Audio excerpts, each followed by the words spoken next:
Hello students, हम numerical problems discuss कर रहे हैं related to principle of homogeneity. हमने लास्ट वीडियो में भी 2 और 3 न्यूमेरिकल्स डिस्कस किए थे। अब हम नेक्स्ट करते हैं। Find the dimensions of a cross b in the relation p equal to a minus t square divided by b under root x, where x is distance, t is the time and p is power. ठीक है, सबसे पहले first step क्या होता है, पहले हम relation write down कर लेंगे। p equal to a minus t square divided by b under root x. ठीक है, अभी हम क्या करेंगे, प्रिंसिपल ऑफ होमोजेनिटी यहाँ पे अप्लाई कर देंगे। आपको निकालना क्या है, a क्रॉस b मीन्स आपको किस किस की वैल्यू फाइंड आउट करनी है, फर्स्ट a की भी एंड b की भी। ठीक है, अभी प्रिंसिपल ऑफ होमोजेनिटी क्या करता है, सेम क्वांटिटीज को हम ऐड कर सकते हैं, सेम क्वांटिटीज को सब्ट्रैक्ट कर सकते हैं और इनको हम कंपेयर भी कर सकते हैं। सेम क्वांटिटीज हैं ये। ठीक है, अगर ये पावर है तो ये भी पूरा क्या है, पावर। इसी के बेस पे हम इसको सॉल्व करेंगे। अभी हमें पहले फर्स्ट a की वैल्यू निकालनी है। अगर a की वैल्यू निकालनी है वो तो इजी है यहाँ से, क्यों, बिकॉज हम सेम क्वांटिटीज को ही क्या कर सकते हैं, सब्ट्रैक्ट। तो मीन्स ये भी, ये और ये दोनों क्या हो गए, सेम, तभी तो हम इनको सब्ट्रैक्ट कर पा रहे हैं। यहाँ से ही a के डायमेंशन निकल जाएंगे।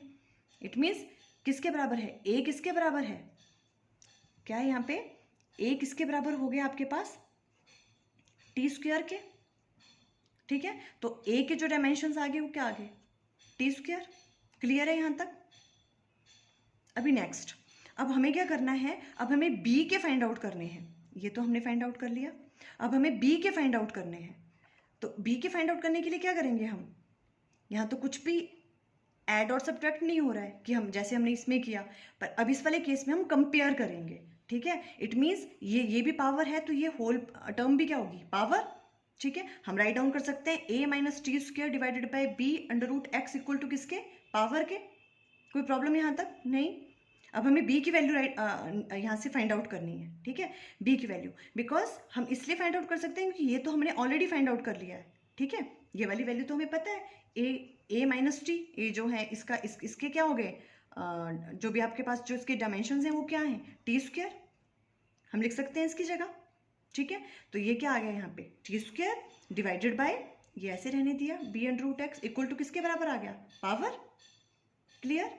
अभी अब इस वाले रिलेशन से अब हम यहाँ से b की वैल्यू फाइंड आउट कर लो। b इक्वल टू आ गया t square divided by p under root x. बस यहाँ तक ही था, उसके बाद तो हमें क्या करना है, फिर डायमेंशंस भरने हैं सबके और हम b के डायमेंशंस फाइंड आउट कर लेंगे। टी स्क्वेयर और आपके पास पावर के होते हैं ml2t माइनस 3 एंड x क्या है आपके पास, x डिस्टेंस है, उसको l से लेंगे और इसकी पावर 1/2। इसको सॉल्व किया। ठीक है, l यहाँ 2 था, 2 प्लस 1/2 5/2, इसको ऊपर ले गए यहाँ पर तो ये वाली वैल्यू आ गई। अब आपके पास किस किस की वैल्यू आ गई, आपके पास a की वैल्यू भी आ गई आपके पास और b की वैल्यू आपके पास यहाँ पे आ गई। आपने a क्रॉस b निकालना है, a क्रॉस b। तो अब आपने क्या किया, यहाँ पे टी स्क्वेयर है ये, इसको इससे मल्टीप्लाई कर लिया और मल्टीप्लाई करके ये आंसर आ गया। इजी। इस तरह से आपको प्रिंसिपल ऑफ होमोजेनिटी जो है वो यूज़ करना है और आपको किसी की भी वैल्यू आप फाइंड आउट कर सकते हो, जो भी आपसे उन्होंने पूछी है कि आपको जिसकी भी वैल्यू निकालनी है वो इजी है। इस तरह से प्रिंसिपल ऑफ होमोजेनिटी आपने लगाया। कोई प्रॉब्लम यहाँ तक। सबसे पहले हमने क्या किया, a माइनस टी से आपने a इक्वल टू टी कर दिया, तो यहाँ पे इसका निकल गया हमारे पास। ठीक है, डायमेंशंस इसके निकाल दिए, a की निकल गए, तो अभी ये निकल गया हमारे पास, तो ये पूरी क्वांटिटी किसके बराबर है, ये पावर के बराबर है। तो हमने ये क्या कर लिया, इन दोनों को इक्वल कर लिया और इसकी वैल्यू तो हमने पहले फाइंड आउट कर ली थी, टी स्क्वेयर, और यहाँ से हमने b की वैल्यू निकाल दी और उनका आपस में मल्टीप्लाई कर लिया। एक और न्यूमेरिकल्स देख लेते हैं इनसे related. Write the dimensions of a divided by b in the relation f equal to a root x plus b t square, where f is force, x is distance and t is time. अब आपको a divided by b निकालना है, means आपको a और b के क्या निकालने हैं, डायमेंशंस निकालने हैं। पहले आपको a and b find out करना है। ठीक है, तभी आप a divided by b find out कर पाओगे। तो f इक्वल टू ये वाली चीज़ आ गई। ठीक है, अभी f किसके बराबर, अभी हमें a और b के निकालने हैं, तो मीन्स f, ये भी f होगा, ये भी f। ठीक है, तो ये फोर्स है तो ये किसके बराबर होगा, इसके बराबर हम राइट कर सकते हैं according to principle of homogeneity, compare कर सकते हैं। तो a रूट एक्स किसके बराबर है, f के बराबर। ठीक है, और यहाँ से आप a की वैल्यू फाइंड आउट कर लो, f डिवाइडेड बाय एक्स नीचे आ गया, एफ के डायमेंशन फॉर्मूला राइट डाउन कर लिया, एक्स है तो एल में आएंगे, ठीक है, because x is a distance. इसको सॉल्व किया तो ए की वैल्यू निकल गई। सिंपल, आपको ये यहां से पता लगना चाहिए कि आपको ए और बी की वैल्यू कैसे निकालनी है, प्रिंसिपल ऑफ होमोजेनिटी अप्लाई कैसे करना है। क्योंकि प्रिंसिपल ऑफ होमोजेनिटी क्या कहता है कि अगर ये क्या है, ये आप कंपेयर कर सकते हो, ऐड कर सकते हो सेम क्वांटिटी, सब्ट्रैक्ट कर सकते हो सेम क्वांटिटीज।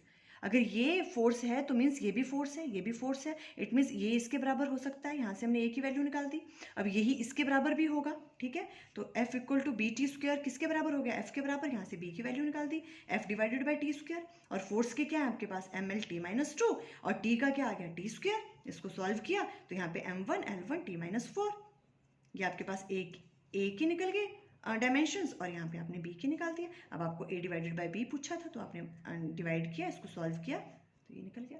सिंपल, इजी है। Okay, thank you.